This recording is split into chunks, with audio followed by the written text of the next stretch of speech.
আমার স্বামীরা যদি কোনো ধারালো অস্ত্র দিয়ে মারতো, তারপরে আমার স্বামীরা তো কষ্ট হইতো না।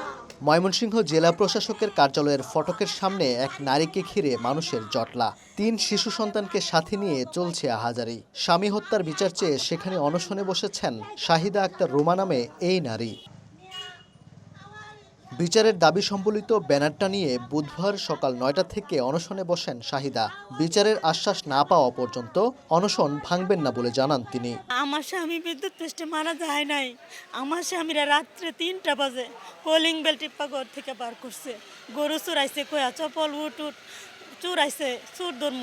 পরে আমার স্বামী কইছে আমার নিষেধ শুনে আমার স্বামী যায় নাই, মানে কিল ঘুষি আওয়াজ শুনছি। আমি ভাবছি হয়তো চুরেরে মারতেছে। আমার যাইতে একটু দেরি হয়েছে, আমি দৌড় দিয়ে গেছি। যাই আমি দেখছি আমার স্বামীর পেটের উপরে বৈশা ঘাড় মুচড়ায়া ভাঙ্গা তখন মারে ফেলছে। তখন আমি 2টা চিৎকার দিছি, খুনিরা আমার স্বামীর লাশ ফলাইতে আমার ধাওয়া করে ঘরে নিয়ে আসি। জানালা খোলা ছিল, আমার এই বাচ্চাটারে মারা ফেলবো ভয় দেখায়া। ঘরের যত মোবাইল আছে সব নিচে, কইছে চিল্লানি দিবি তোর বাচ্চারও মারা ফেলবো। নগদের কাছে সব গ্রাহকই প্রিয়, তাই তো সারা দেশে ক্যাশ আউট চার্জ সবচেয়ে কম। পুলিশের কাছে যাইতে আমার দেরি হয়েছে, 40 দিন পরে গেছি। আমার মামলা নেয় নাই পুলিশ আরো আমার শ্বশুরের নাম্বারে ফোন করে আমার আবার অগর হাতেই তুলে দিছে। আমার মামলা নেয় নাই। এরপরে চেয়ারম্যানের কাছে গেছি, মেম্বারের কাছে গেছি, এলাকার মুরব্বীর কাছে গেছি। তারপরে গরিপুর থানায় দিনের পর দিন বসেছি। এসপি অফিস আইসি, এসপি অফিস থেকে পাঠাইছে, আবার গেছি। পুলিশ আমারে মিথ্যা আশ্বস্ত করছে যে এই মামলা তদন্ত কইরা তারা দেখবো, লাস্ট পোস্টমর্টমের ব্যবস্থা করব। এই কথা কয়ে মিথ্যা সান্ত্বনা দিয়ে আরও 2 মাস আমার অপেক্ষা করাইছে। তারপরে একেবারে টোটালি নিষেধ করে দিছে, আপনি থানায় আসবেন না, আপনার স্বামী কারেন্টে ধরে মারা গেছে, আমরা এ বিষয়ে কিছু করতে পারবো না। জেলার ফুলবাড়িয়া পূর্ব মধ্যপাড়া গ্রামের আবুল কাশেমের মেয়ে শাহিদা আক্তার প্রেম করে 2013 সালে বিয়ে করেছিলেন গৌরীপুর উপজেলার ডৌহাখলা ইউনিয়নের কলতাপাড়া গ্রামের নাজিমুদ্দিন খানের ছেলে রুকনুজ্জামান খান চপলকে।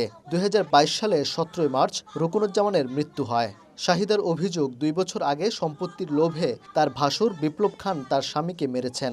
ঘটনার পর প্রশাসনের দ্বারে দ্বারে ঘুরলেও বিচার পাননি তিনি।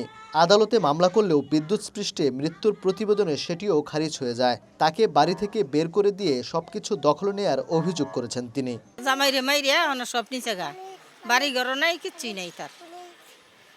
বাড়ি বিয়া দহল দিয়ে হারছে, ওই ফুলা নইয়া হনা একটা কিচ্ছুই আনা হয়েছে না, খালি ফুলা আনি নই বাড়ি আইছে।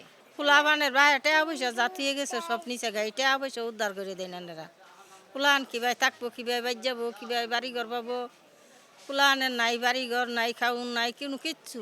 নগদের কাছে সব গ্রাহকই প্রিয়, তাই তো সারা দেশে ক্যাশ আউট চার্জ সবচেয়ে কম। পুলিশ জানায় রুকনুজ্জামান বিদ্যুৎস্পৃষ্ট হয়ে মারা গেলে তার বাবা নাজিমুদ্দিন একটি অপমৃত্যু মামলা করেন। লাশ বিনা ময়নাতদন্তে নিতে পরিবারের সদস্যরা আবেদনপত্রে স্বাক্ষরও করেন। নারীকে বেশ কয়েকবার তার শ্বশুরবাড়িতে আলোচনার মাধ্যমে থাকার ব্যবস্থা করে দেওয়া হলেও বাড়িতে শাহিদা থাকতে চায়নি। স্বামীর হত্যার অভিযোগ দিলেও তদন্তে হত্যার কোনো তথ্য পায়নি পুলিশ। একে বিষয়টি খতিয়ে দেখতে উপজেলা নির্বাহী কর্মকর্তাকে দায়িত্ব দেওয়া হয়েছে বলে জানিয়েছেন জেলা প্রশাসক। ছোট্ট 3 শিশু সন্তান নিয়ে গাজীপুরের শ্রীপুর উপজেলার মাওনা এলাকায় একটি পোশাক কারখানায় শ্রমিকের কাজ করেন শাহিদা। সন্তানদের দেখাশোনা করেন তার মা সালেহা। ওবায়দুল হক, সময় সংবাদ, ময়মনসিংহ।